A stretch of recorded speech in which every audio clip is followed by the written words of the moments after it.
Good evening and a very warm welcome to our main news bulletin at 19:30 on Camnet TV. To present the news, my name is Louisiana Lupumbwe. Let's look at some of the top stories making the news.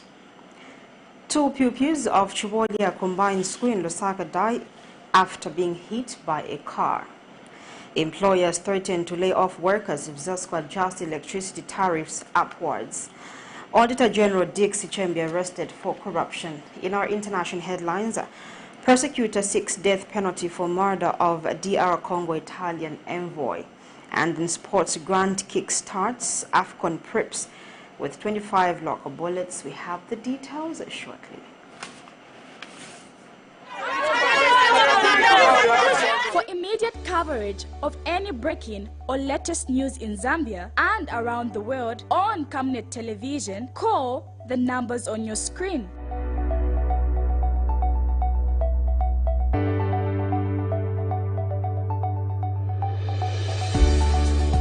Camnet television, bringing to your screens fair news, impartial news, credible and reliable news all the time. Get the whole truth on Camnet World News.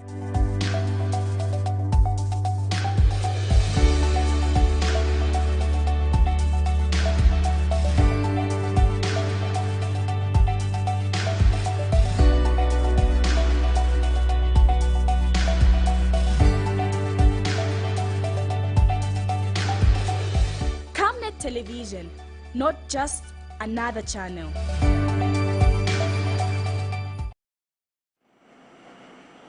Thank you so much for joining us. We now the news in detail. 2 pupils of CHIBOLYA combined school in LUSAKA have died, while 3 others are nursing injuries after they were hit by an overtaken motor vehicle along Benbela Road of CHIBOLYA compound. One of the mother to the surviving victims, identified as Rachel Kazumba, says she wants justice to prevail in the matter, adding that it is alleged that the suspect is a police officer who was drunk at the time of the accident. Meanwhile, police deputy spokesperson Danny Mwale has confirmed the development and has named the suspect as 31-year-old Mwila Conrad of Kamwala South, and says investigations in the matter have been instituted to establish if at all the suspect is a police officer. We have details in this report. This is a crime scene where 5 pupils from CHIBOLYA Combined School in LUSAKA were Thursday morning hit by an overspeeding vehicle that was trying to overtake other vehicles. 2 of the victims have lost their lives, while 3 others have sustained injuries and have been admitted at Kanyama General Hospital. Among those who have died is a grade 11 pupil, and his family has been left devastated as they never expected their son, who left home in good shape, could become a cop in less than an hour.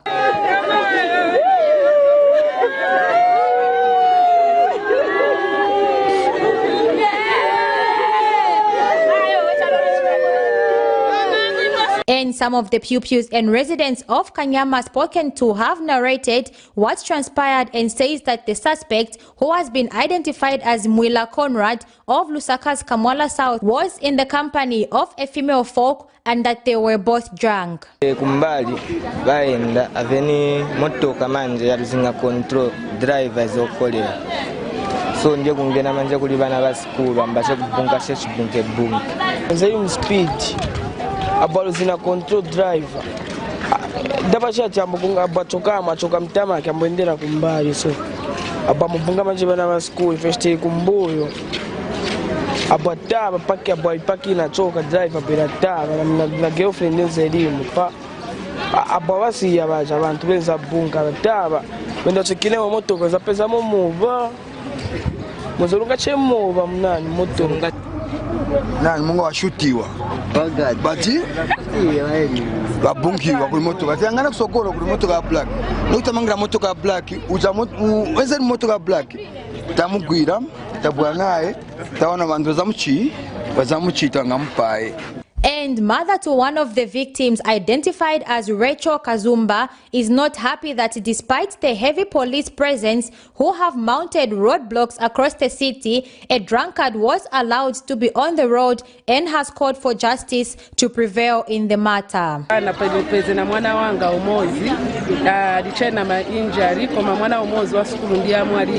Turefa abantu bafuirisheko sana mo especially kuma drivers abaresha imyoto kana bakorwa cause tumfira ati drive yacu banakorwa and then achirafu kubutuka bati uwa track wachisa mkumuchingirisha turefa government roleteshepo sana ukoesha moto kana umuntu nakorwa and then achiba no mwana kashi imyeho shaona ola abana no sana bana bambini ba grade 12 kwatu yo basenda nombali ni batwala kumocha ni grade 11. Another witness has explained that the suspect is alleged to be a police officer and wants justice to be served. And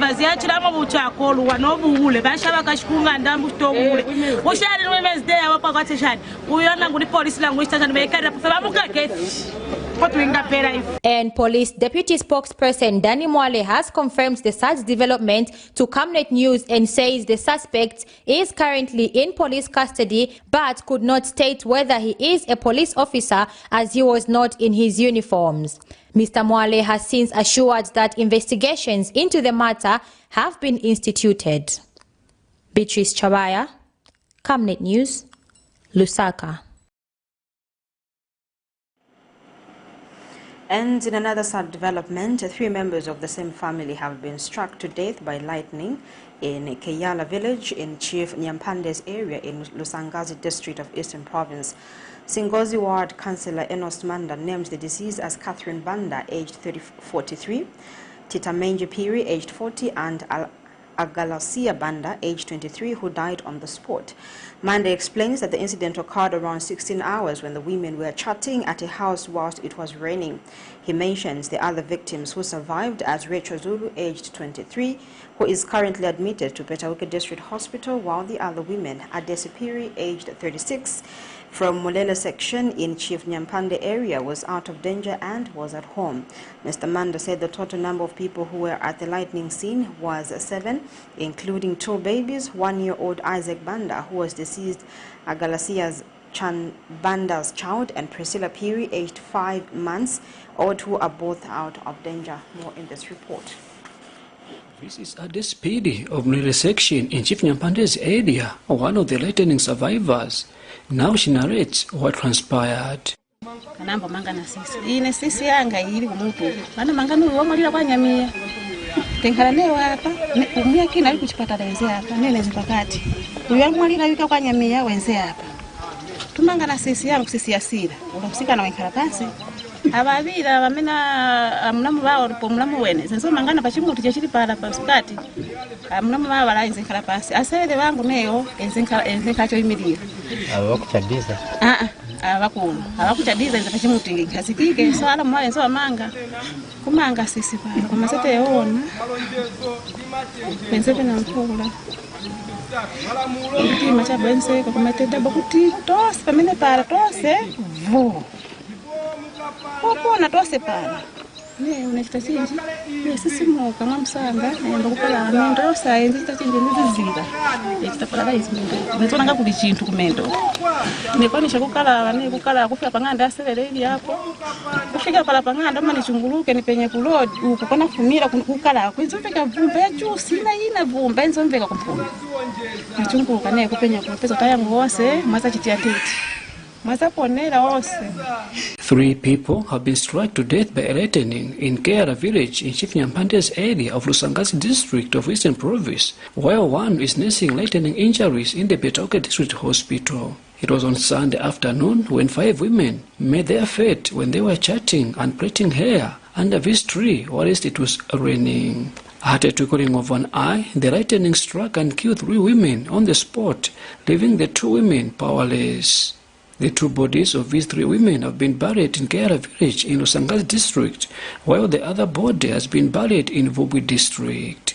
Lusangazi district council chairperson Blackson Tembo, who attended the burial, described the death of the 3 as painful. Lusangazi district, we are saddened by the incidents that occurred yesterday evening where 3 lives were lost. And this very tree behind me, this is where women were having their chat, and the other woman was having her hair plaited. Then a lightning struck, and the 3 lives were lost at the same time. Then one was resuscitated and rushed to the hospital. And as I'm talking to you, she's in a stable condition. Yesterday evening I was there and she was able to talk, and I left her nursing her child. As a district, we've lost lives, very vibrant women, very strong women that would see that that vision, very entrepreneurial, that would help their families to become self-reliant. The government has provided 3 coffins and some foodstuffs for the victim and the families so that the funerals can be processed in a dignified manner. Family members who were present at the burial had this to say over the untimely death of their beloved ones. Ngozi yachitiga babe mwina metinga chitiye nimene balina khalira pansi kufuna transport kuti tipezeke malwano imfa ni odanda lusaka mbili azimayi izomangana sisi mosembezeka mvula enzeko simvula tibwanyi zebe mphepo cha mitambo enzeko lomba sonjo tikuza kwambiri kuti ndikuyamba koneka pangozi yaso. With friends on earth we meet in a short while. Later comes a time that we should say goodbye.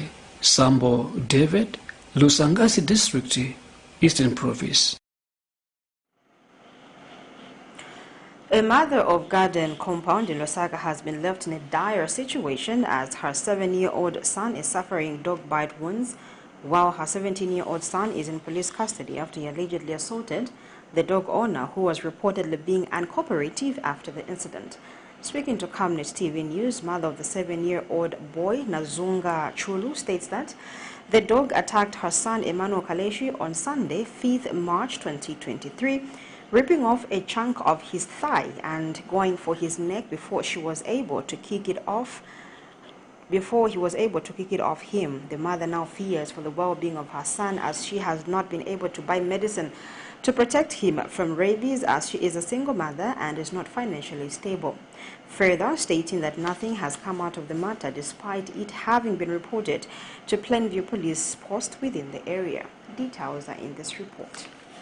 The Dog Control Act in Zambia mandates dog owners to keep their pets under control at all times to ensure that they do not cause a public nuisance, harm to lives, or damage to property. The situation in most Zambian communities is a far cry from this, as dogs are usually left loose by their owners and are not constrained, causing a danger to citizens. This has led to reports of dog attacks in communities, with the dog owners reportedly being uncooperative, stories that have been carried by Camnet News. The latest incident is from Garden House compound in Lusaka, where a mother of a 7-year-old boy identified as Emmanuel Kaleshi narrates that her son was bitten by a dog in the community on Sunday, 5th March 2023, adding that the family has not received help from Plainview Police Post where the matter was reported.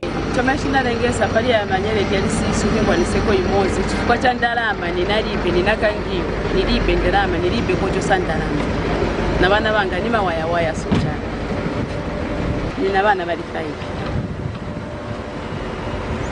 bamuna abantu bali koti bamuna banga nasiana mu 2017 choka hapo momene banaendera nikalipe kubaona po fiti choka 2017 na nduna oronamba nilibe ya nilibe sisi wakomene banaendera wanaenda kumtidai.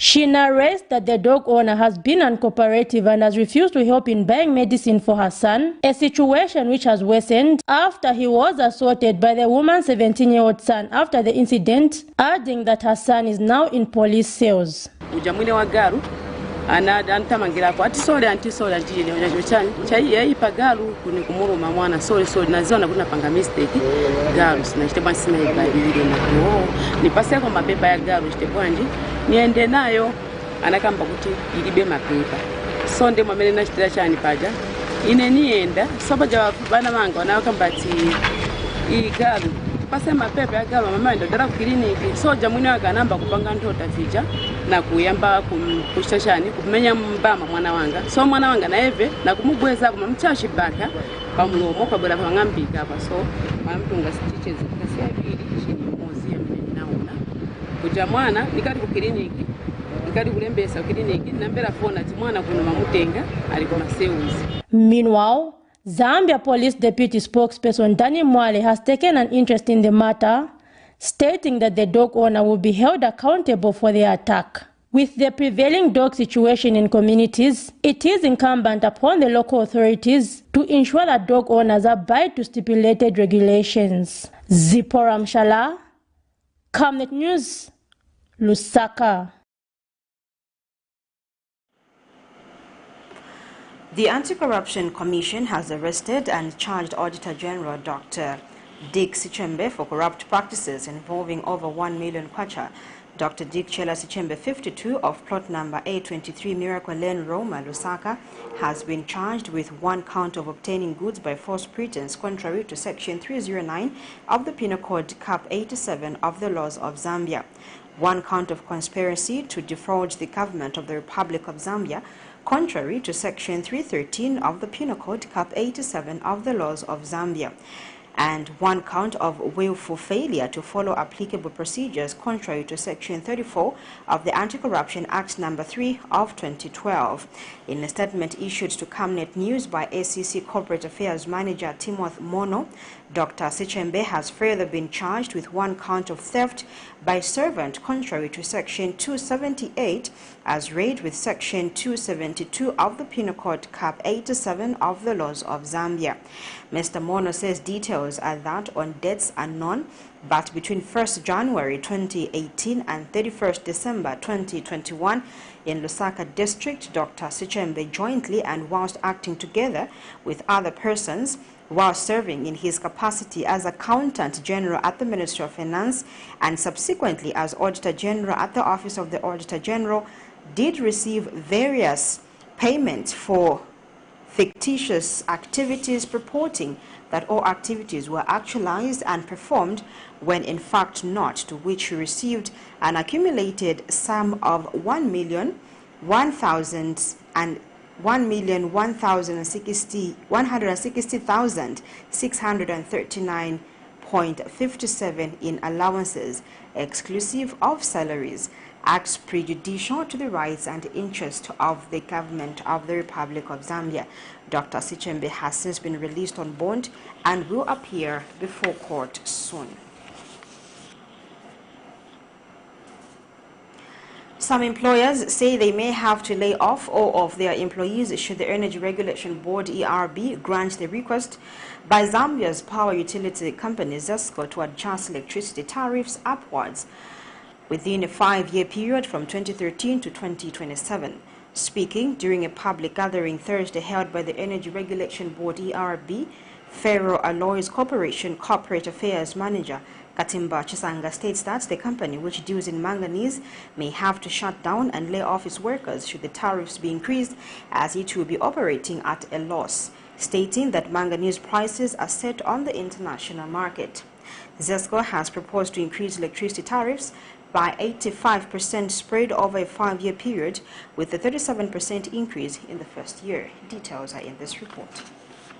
The looming electricity tariff increase proposed by Zambia's power utility ZESCO to the Energy Regulation Board has weighed heavy on many stakeholders, especially those using electricity for commercial purposes, as they feel that this will lead to reduced profit margins. ZESCO has proposed to increase electricity tariffs by 85% within a 5-year period, broken down into 37%, 9%, 15%, 10%, and 14% from 2023 to 2027. The proposal was arrived at after ZESCO indicated that it is currently operating at a loss and needs to increase profitability margins, among other reasons given. Giving submissions on the proposal at a meeting held by the ERB Thursday, various stakeholders have opposed the move, stating that this will lead to job losses as companies will shut down. Others have submitted that this will lead to an increase in the cost of living as prices of commodities are expected to escalate in response.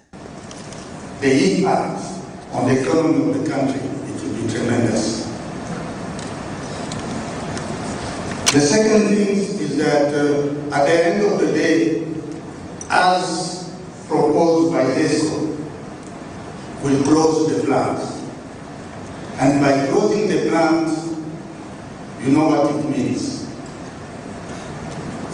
It looks like we are going to force our aid national development, where we have to create jobs, where we have to create employment, and where we have to conduct to drive economic development. We have competition from foreign other countries, producers of silicon manganese and ferromanganese. And ironically, some of these producers use manganese that is imported from Zambia to make their silicon manganese.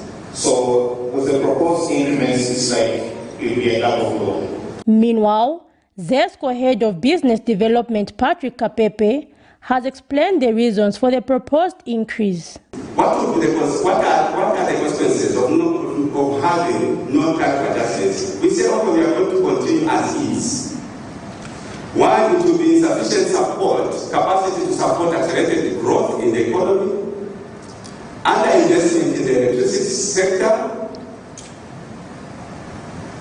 unreliable quality of supply of electricity, load shedding resulting in high electricity costs, that is costly imports, use of gensets, I've already explained that, failure to attract investment in other economic sectors such as mining, industrial, agriculture, and tourism. Speaking after the meeting, ERB board chairperson Reynolds Boa has dismissed assertions that the board has already made a decision to increase the tariffs and is simply doing an academic exercise. That is not true.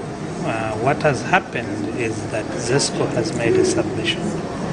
They have their reasons for requesting a tariff increase.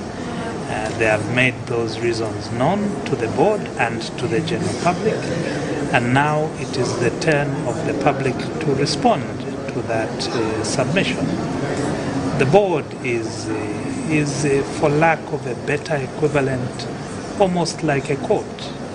We hear from one side, we hear from the other side, and then we make a determination as to what, in our view, is the fairest outcome for all concerned. ERB is expected to update the nation on its response to ZESCO's application after a 30-day period, once it has concluded analyzing all submissions. Zipporah Mshala, Camnet News, Lusaka. Patriotic Front presidential hopeful Bradford Monday has warned that the United Party for National Development against disregarding the will of the citizens, saying they risk being voted out of government in 2023. Mr. Monday has cautioned acts of impunity costed the Patriotic Front in the 2021 general elections from its predecessors. He charged that government seems to be allergic to criticism and views people commenting on policies being implemented as detractors of development. He says those wishing the demise of the Patriotic Front will be shocked, saying the party is regrouping to unseat the PF, or rather the UPND, in 2026.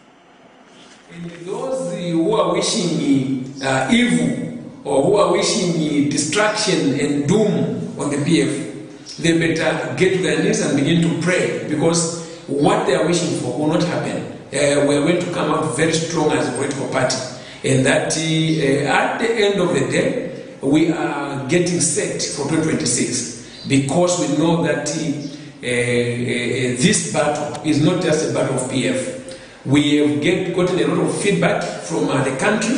Everyone is calling for the unity of purpose for candidates, and that we are the hope for this country. This government, the UPND, I think has completely failed in terms of the promises that they gave to the people. In fact, they don't even seem to care for the Zambians. All they are interested in are stories after story. Anyone who complains, they're telling them they are lazy, they're telling them fimba upoke. That type of language is what Zambians don't like. And I want to tell you that language, partly PF as a party, we had some members exhibiting that. But the Zambians, the owners of power, decided to withdraw it. And I know that 2026, the Zambians again will withdraw this power from the UPND, because they have not lived up to their promises. And so for us, we take this actually as a spiritual warfare.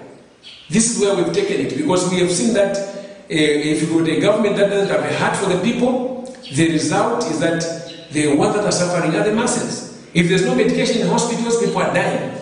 So we want to save souls. Just like a pastor, a preacher, a father is preaching to save souls eventually at the end of life, we want to save souls now. So we've taken this process as a very serious component of service to humanity. Meanwhile, Patriotic Front's presidential candidate Emmanuel Mwamba has urged the ruling United Party for National Development administration to heighten economic revenue generation, stating that the current administration is not doing anything outside of what was the economic approach of the former ruling PF. In an interview, Mr. Mwamba states that despite Zambia being rich in minerals such as sugilite, has continued to wallow in its economic woes while the country seeks for solutions outside. He states that the mining sector, if fully utilized, can lift the country out of its debt crisis and alleviate poverty in Zambia. They are harassing the opposition. They are using law enforcement agencies to oppress the opposition. Here we are. EFF President Kasonde Mwenda has been summoned to the police on a matter where he just wants to raise a protest against the Lusaka and Dollar Joe carriageway because his format is corrupt, his format is unacceptable. So they keep on using law enforcement agencies to harass the opposition. And they've done nothing to resolve the economic crisis, the high cost of living, the high cost of fuel, petrol and food prices. They have not paid attention to those important things that are affecting our people, to lack of money in the economy, lack of jobs, the rising poverty levels. They need to attend to the economic recovery of this country before they engage in all these things that they are engaged in. The ruling United Party for National Development has rubbished claims by former Zambia ambassador to Ethiopia Emmanuel Mwamba that President Hakainde Hichilema is harassing him to settle a political dispute. Recently, the Anti-Corruption Commission (SEC) issued restriction notices on properties in Makeni belonging to Citizens First leader Harry Kalaba and Patriotic Front presidential candidate Emmanuel Mwamba. But UPND Luena Member of Parliament Movita Anakoka has denied the accusations, saying President Hichilema's administration is not targeting the opposition but only fighting corruption, as he promised before he was elected as Republican president. And Mr. Anakoka tells Camnet TV News in an interview that corruption impends development and that it hurts the poor by diverting funds meant for them. He says the president has said on several occasions that anyone who is found to be corrupt will be dealt with, including those who are serving in his government, further stating that it is immoral for Mr. Mwamba to start peddling lies that the president is harassing him.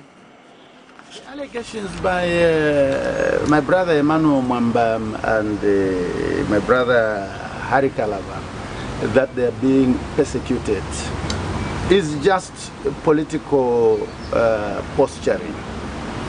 The story that they are trying to feed the nation about how they accumulated the assets over which they are being investigated is what they should just tell the investigating agencies. So it's not for us to decide whether they accumulated the properties or assets corruptly or otherwise. It is for the law enforcement agencies to take them through the justice process. And so at this stage really they are just playing politics. First of all, because when they were in government, probably the president was identifying who should be prosecuted and who shouldn't be prosecuted. So they assume that is still happening even now. Unfortunately for them, the president has got nothing to do with individual cases. The law empowers the law enforcement agencies to take action where they receive information, and they do not get instructions from the president. So anybody, including Emmanuel Mwamba and Harry Kalaba, who find themselves as a target of law enforcement agencies. The Geological Society of Zambia President Boniface Nguni says that there is need for the country to put more investment in the training of geoscientists in order to aid the proper detection of mineral properties in the ground.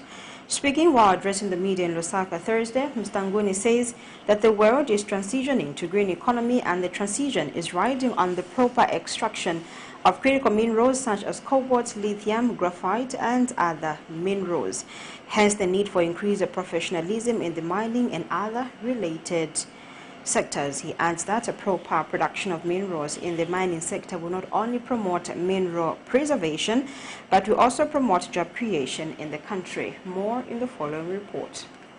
Mining is a major economic sector in Zambia, contributing significantly to the country's government revenue, mainly through mining royalties and value-added tax (VAT). To this effect, Geological Society of Zambia has seen the need for the country to invest more in the training of geoscientists in order to aid proper mineral detection and extraction. Speaking during a press conference in Lusaka Thursday, Association President Mr. Boniface Nguni says that the world is transitioning to a green economy, hence the extraction of critical minerals such as cobalt, lithium, and graphite must be responsive to good environmental practices. He has underscored the need for the increased professionalism in the mining sector and other related sectors in order to promote mineral preservation and job creation in the country. A quick dashboard look at the direction of trade reports Q3 of 2022 shows that combined export earnings for the country stood at about $2.5 billion, and $2.3 billion comes from mining-related assets. This represents about 90.6% of the mines in the country. Suffice to say, the growth and diversification cannot happen without investing and regularizing the professionals that realistically and technically handles the mining sector. In recent years, members of the press, the society has embarked on a vigorous campaign to professionalize the geoscience and related fields so that the public and the investor confidence is protected. And Mr. Nguni has attributed the increased cases of illegal mining that have been recorded in the country to lack of proper information coming from people who claim to be professional geologists. Some of that illegal mining which is happening is because of misinformation that the members of the public get. They don't get it from the professionals. So in the process you find people waste a lot of money on these illegal mining activities because they are so hopeful that they will find what they are getting. So that's the idea of the Geosciences Act to come in place so that we are able, backed by an act of parliament, to be able to assist the government in carrying down these illegal activities. Beatrice Chabaya, Camnet News, Lusaka. 28 employees of Southern Africa Ferro Alloys Limited in Central Province have been diagnosed with manganese poison.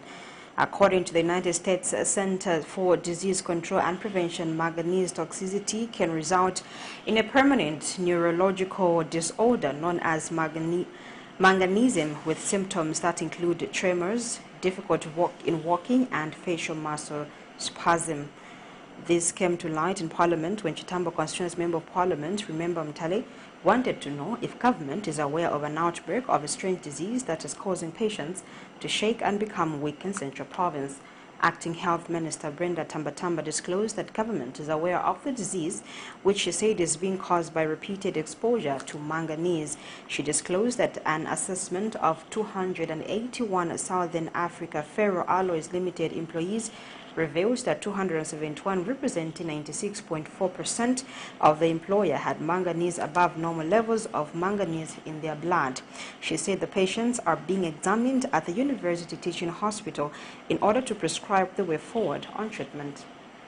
Well, it is not just lead poisoning that is affecting the people of Central Province, but manganese poisoning that is now posing serious environmental health problems in the area. During the question for oral answer session in Parliament, Chitambo constituency Member of Parliament Remember Mutale wanted to know if the government is aware of an outbreak of a strange disease that is causing patients to shake and become weak in Central Province. Sitting in for Health Minister Sylvia Masebo, Labour and Social Security Minister Brenda Tambatamba said the government is aware of the disease that has affected 28 Southern Africa Fellow Alloys Limited SAFAO employees who are currently under assessment at the University Teaching Hospital. The blood samples were taken from 281 employees to determine the cause of what contributed to the problem. The results revealed that 271, which is 96.4% of the employees had blood levels of manganese above the normal, or had in the blood levels manganese above the normal level. She disclosed that a joint investigation will be carried out to all manganese mines across the country. Further, this same joint investigation team will extend the exercise to all manganese processing plants in order to ensure compliance in all to all relevant laws. The joint inspection team will ensure that all non-compliant facilities are prosecuted and made to be compliant to the laws of to the protection of human health and environment. She has since warned all manganese companies to put in place compliance measures to avoid being penalized. May I also sound a warning, Madam Speaker, to all manganese processing plants in the country to put in place necessary measures to ensure that they are fully compliant to all relevant laws before the law enforcement wings visit them. Patrick Soko, Camnet News in Lusaka. Minister of Health Sylvia Masebo says that there is need for increased awareness and access to kidney health education and promotion in order to bridge the persistence of the chronic kidney disease knowledge gap at all levels of health care. Speaking on behalf of the minister during the commemoration of World Kidney Day in Lusaka, Thursday, 9th March 2023, Acting Permanent Secretary at the Ministry of Health, Alex Makupe, says that World Kidney Day is aimed at raising awareness on the importance of kidneys and kidney health education. To attend this, Mr. Makupe has disclosed that the government, through the Ministry of Health, has placed 105 machines across the country to offer dialysis, with 70,000 dialysis sessions treatments per year. Meanwhile, Kidney Foundation of Zambia Vice President Augustine Mukuka has held government for implementing a hospital modernization program that seeks to provide modern and specialized services to renal patients. Details are in this report. The fact that the burden of disease is high among adolescents in Zambia as opposed to old people in developed countries is a concern for the Zambian government. Kidney failure being amongst the diseases worrying the country has prompted the UPND government to prioritize kidney health care, such as screening and treatment of the disease. In a bid to increase kidney health awareness, Thursday, 9th March 2023, during the commemoration of World Kidney Day, Ministry of Health Acting Permanent Secretary Alex Makupe has disclosed on behalf of the Minister Sylvia Masebo that the government has placed 105 machines across the country to offer dialysis with the 70,000 dialysis treatments per year. The government, through my ministry, has placed 105 machines across the country to offer dialysis with 70,000 dialysis sessions or treatments per year. There are 400 patients on long-term dialysis and 1,500 patients with acute kidney injury requiring dialysis per year. The number of dialysis sessions, chronic patients and acute patients have doubled over the last 2 years. He has also disclosed that the government has opened 3 new dialysis centers in Chinsali, Kawe and Lewanika and has been providing services in the last 6 months. We run renal centers in all the 10 provinces. my ministry has opened up 3 new dialysis centers in Chinsali, Kabwe, and Lewanika, which started providing services in the last 6 months. The demand for the dialysis has been increasing over the years, stretching the available dialysis slots allocated annually.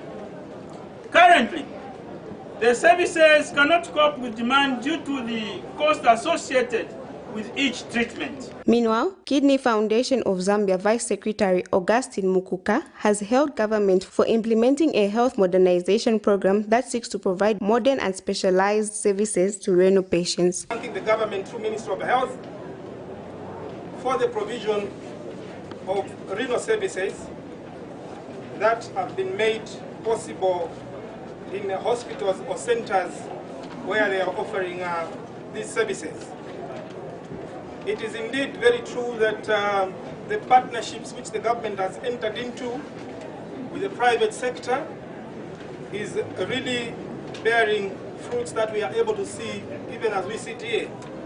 Sampa Mulenda, reporting for Camnet TV News in Lusaka. Thank you so much for staying glued. Just now we go on our set of commercials. We'll be right back.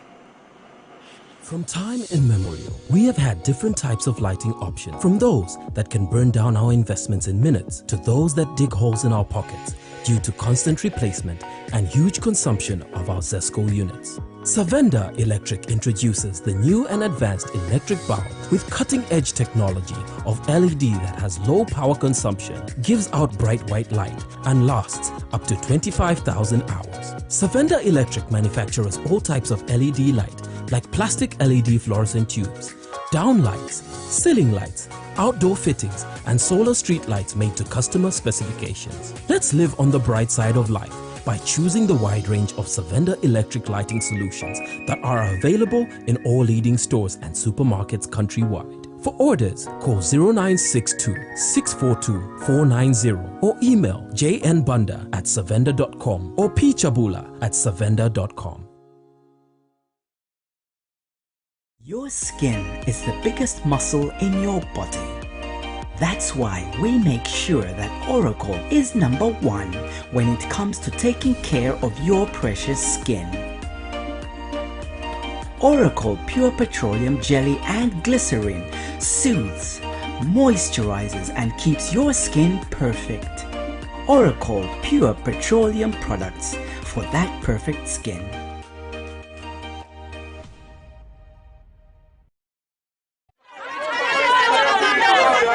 For immediate coverage of any breaking or latest news in Zambia and around the world on Camnet Television, call the numbers on your screen.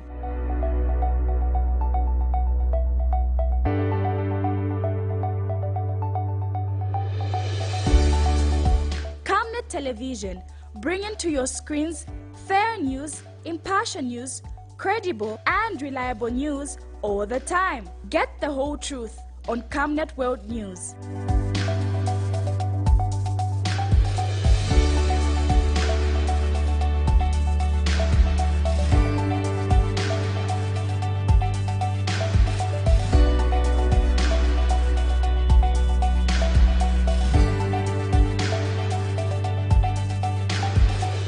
Camnet Television, not just another channel.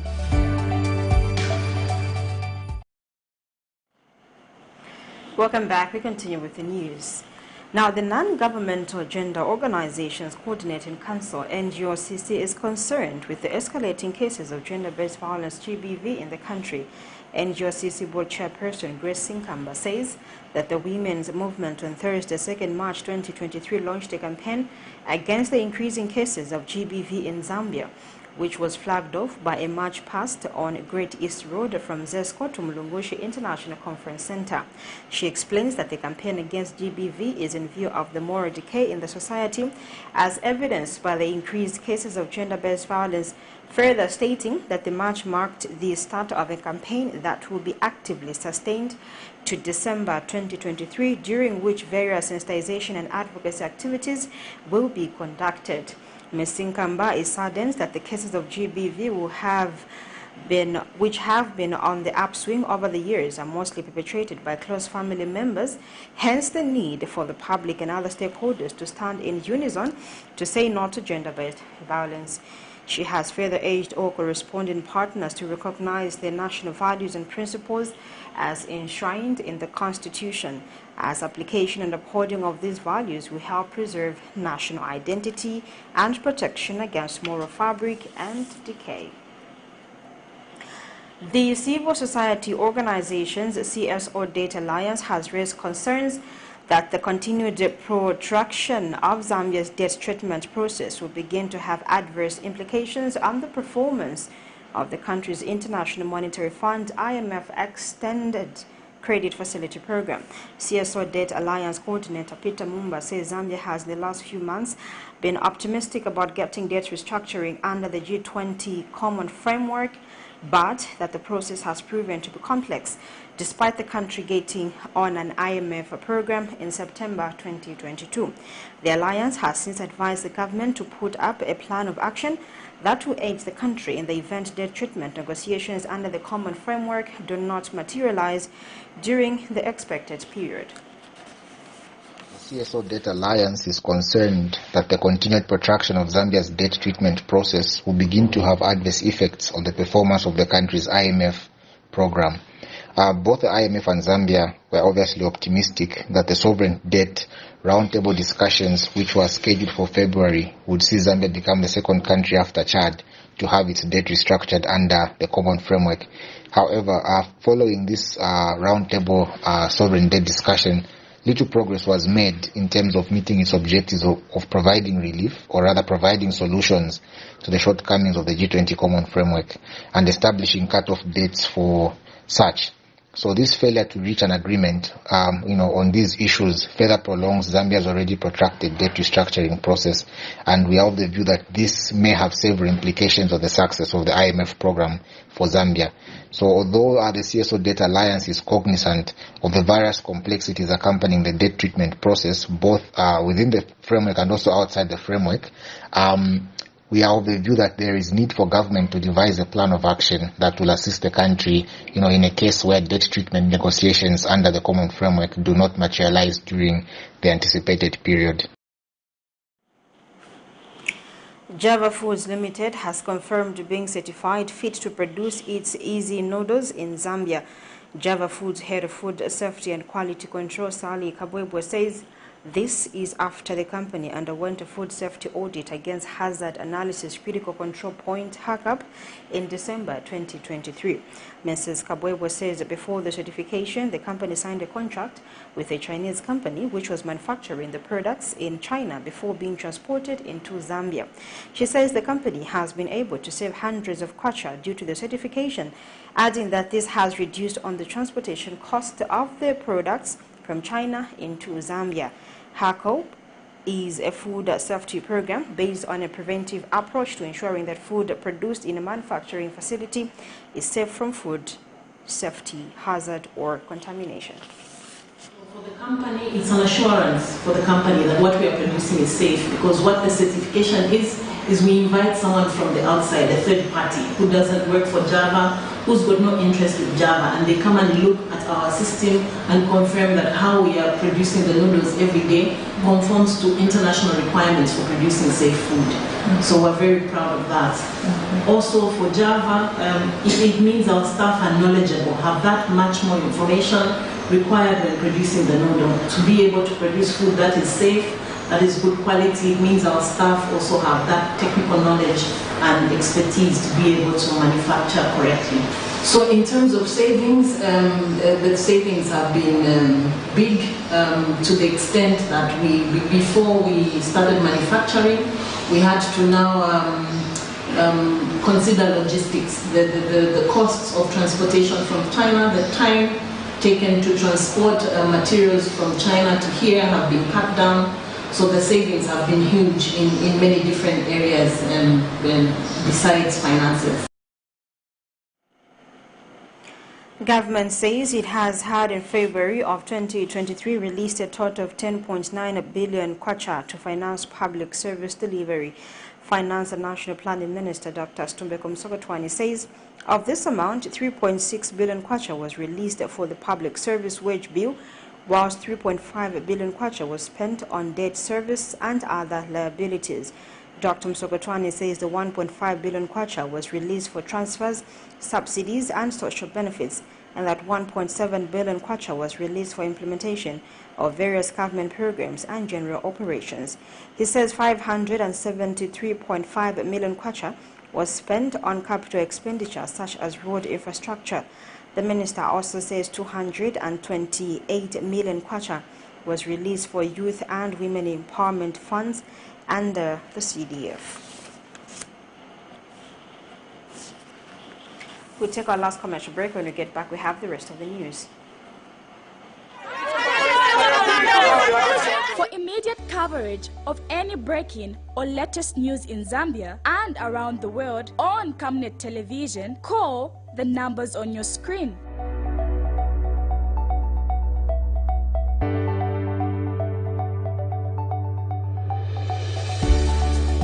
Camnet television, bringing to your screens fair news, impartial news, credible and reliable news all the time. Get the whole truth on Camnet World News.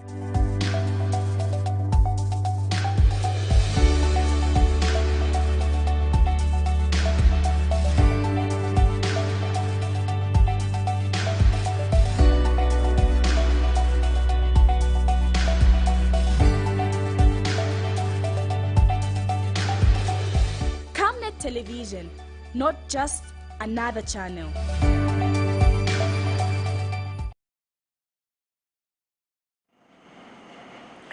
Welcome back. In our international news, prosecutors in the trial of 6 people accused of murdering Italy's ambassador to DR Congo in 2021 requested the death penalty Wednesday during an indictment hearing in the capital, Kinshasa.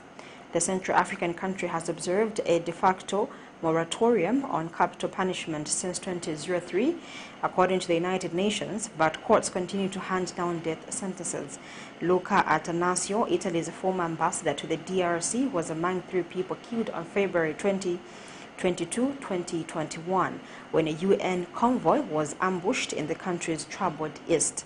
The other fatalities were driver Mustafa Milambo and Italian police officer Vittorio Lacovacchi. A military tribunal examining the murderers opened in Kinshasa in October. Here's a roundup of international news. The prosecutors in the trial of 6 people accused of murdering Italy's ambassador to DR Congo in 2021 have requested the death penalty during an indictment hearing in the capital Kinshasa. Luca Attanasio, Italy's former ambassador to the DRC, was among 3 people killed on February 22, 2021, when a Union convoy was ambushed in the country's troubled east. Our clients during the previous hearings have always pleaded not guilty, so they do not recognize these facts, and it is wrongly that the prosecution has just requested the death penalty at their expense. On Thursday, military prosecutors Bamusamba Kabamba told the court that the victims had been kidnapped and dragged deep into the forest before being killed. The tribunal is due to hold another hearing on Saturday this week. Zimbabwe, Africa's largest tobacco producer, opened its tobacco selling season Wednesday with a speech by the Vice President and eager international buyers. The size of tobacco crop increased despite increased fertilizer prices caused by the war in Ukraine. Zimbabwe expects to harvest 230 million kilograms of the golden leaf this season, up from 212 million kilograms. The Southern African country now wants to make its tobacco industry more lucrative by manufacturing more cigarettes at home and limiting foreign funding of farmers. Currently, China funds the bulk of production and buys the lion's share of Zimbabwe's tobacco. China has been integral to Zimbabwe's tobacco boom by establishing a grower contract system run by the state-owned China National Tobacco Corporation, the world's biggest cigarette producer.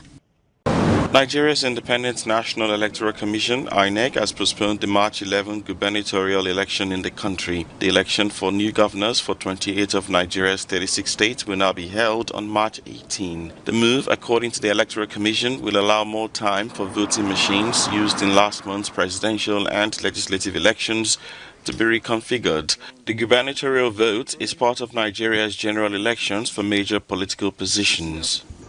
Therefore, it's my pleasure to invite.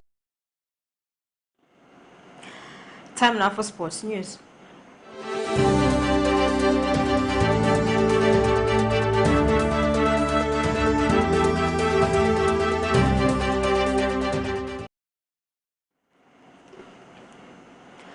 Chipolopolo coach Avram Grant has named the 27-member provisional squad as part of preparations for the March 23 and 27 Group H Africa Cup of Nations qualifiers against Lesotho.